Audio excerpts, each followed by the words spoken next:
Dans la foulée de la pandémie de COVID-19, le service de transport de passagers est suspendu aux îles de la Madeleine. Bénédicte, ça va entrer en vigueur assez rapidement? Oui, le dernier voyage de passagers, Sophie, se fera samedi. C'est le ministre des Transports, François Bonnardel, qui en a fait l'annonce. Donc, le transport maritime pour les passagers des îles de la Madeleine est suspendu temporairement.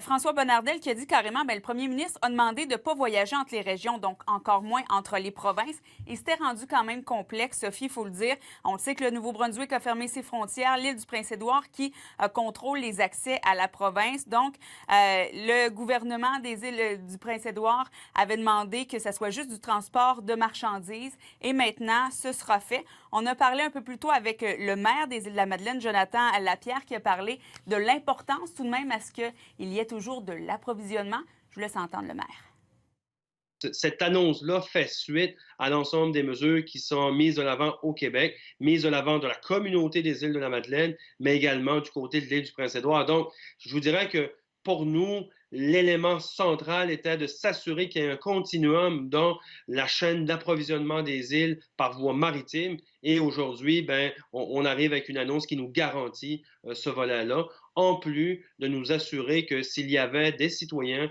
qui auraient besoin pour des raisons médicales d'emprunter la traverse maritime, ils seraient autorisés à le faire autant du côté de Québec que du côté de l'île du Prince-Édouard.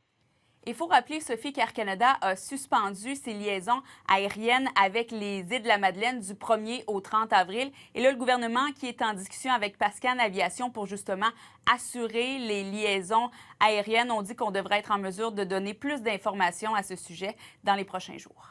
Merci beaucoup, Bénédicte.